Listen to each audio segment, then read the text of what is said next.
नमस्कार दोस्तों। गुरु पूर्णिमा की आप सबको बहुत बहुत बधाई। जैसे कि आप जानते हैं, आज सारा देश और ख़ासकर हमारे सिख भाई गुरुपुरब का त्यौहार मनाते हैं, जिसे गुरु नानक जयंती भी कहते हैं। जी हाँ, गुरु नानक जयंती। गुरु नानक देव जी, जो कि एक अद्भुत सूफी हुए, या कहे अद्भुत उनकी जीवन यात्रा रही। अगर आपने उनके जीवन दर्शन को नहीं पढ़ा तो मैं आपसे गुजारिश करता हूँ कि कुछ एक कहानियाँ उनके जीवन की आप पढ़िए, आपको बहुत आनंद आएगा। गुरु नानक देव जी के जीवन से कुछ कहानियाँ हैं जो मेरे दिल के बहुत करीब है, मुझे बहुत अच्छी लगती है, वो मैं आज आपसे शेयर करना चाहता हूँ।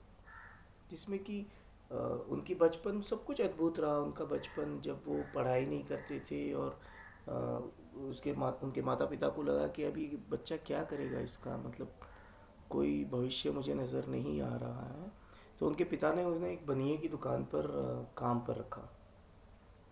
और उस बनिए की दुकान पर जब वो अ, गेहूँ भर रहे थे, तो 1 2 3 4 5 6 7 8 9 10 11 12 और 13 पे रुक गए, है ना।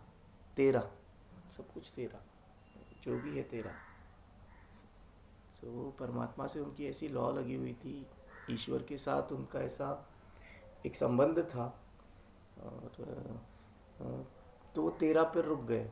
और वो आगे बढ़ते रहे, लेकिन गिनती 13 ही करते रहे। 13 13 13 के आगे उन्होंने 14 नहीं गिना। तो जैसे आम जो आपके और मेरे जैसे जो सामाजिक सांसारिक लोग हैं, हमें ये थोड़ी सी क्या कहते हैं,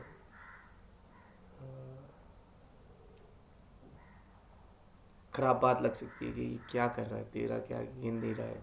क्योंकि जो व्यवहार है वो तो व्यवहार के हिसाब से चलता है भाई। 13 के आगे आपने 14 डाला 14 गिनो, 15 डाला 15 गिनो। पर खैर, जो दीवाने होते हैं वो व्यवहार नहीं समझते हैं। वो परमात्मा के लिए दीवाने थे नानक देव जी। दूसरा, उनके जीवन का एक किस्सा है। जो अ, कोई व्यक्ति पानी चढ़ा रहा था, जल चढ़ा रहा था सूर्य को, और नानक देव जी वहाँ गए और कहे कि तुम क्या कर रहे हो। और उस व्यक्ति ने कहा कि मैं सूर्य को जल अर्पित कर रहा हूँ। तो उसने नानक देव जी ने कहा कि काम कर, मेरे खेतों में भी पानी दे दे। तो उसने बोला, पागल हो गए, वैसे कैसे हो सकता है।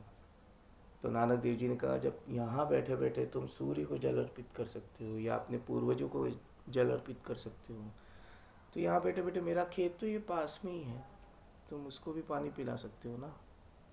तो ऐसी छोटी छोटी चीज़ों से उन्होंने व्यक्तियों के भीतर चोट की और कोशिश की कि वो भीतर की तरफ मुड़ सके।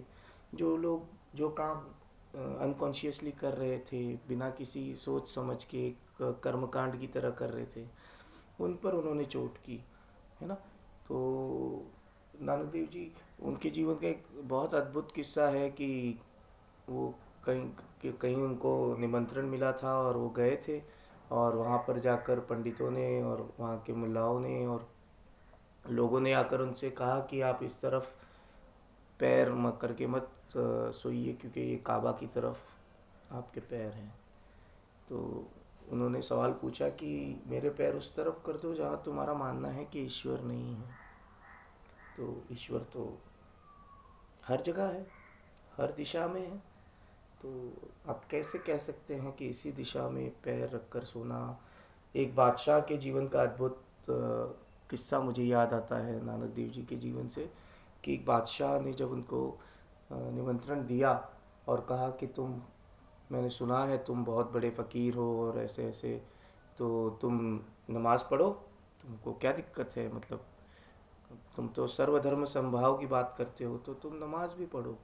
तो नानक देव जी ने कहा, ठीक है, मैं नमाज़ पढ़ूंगा अगर तुम पढ़ोगे तो बादशाह नमाज़ पढ़ने बैठा। और उसके बाद जब वो खड़ा हुआ तो उसने कहा कि लो, मैंने पढ़ ली, अब तुम पढ़ो। तो नानक देव जी ने कहा कि तुम नमाज पढ़ नहीं रहे थे, तुम घोड़े खरीद रहे थे। और वो तो बादशाह ये बात सुनकर अवाक रह गया, क्योंकि वो सचमुच में अपने मन से, है ना, कहीं पर घोड़े खरीद रहा था। तो तुम ईश्वर की पूजा कर, ईश्वर की इबादत कर रहे हो, और तुम कैसे तुम्हारा मन घोड़े खरीदने जा सकता है। तो नानक देव जी ने कहा कि मैंने कहा था कि अगर तुम नमाज़ पढ़ोगे तो मैं भी नमाज़ पढ़ूँगा। तो नानक देव जी तो सारा दिन सारी रात नमाज में रहते थे, सारा दिन सारी रात पूजा में रहते थे। उसके लिए बाहरी कर्मकांड से या अगरबत्तियों से पूजा करने की ज़रूरत नहीं थी, वो भीतर से वो प्रतिपल ईश्वर से जुड़े हुए थे। तो और एक बार गुरु नानक जयंती की आप सबको बहुत बहुत बधाई, गुरुपुरब दी लख लख बधाइयाँ।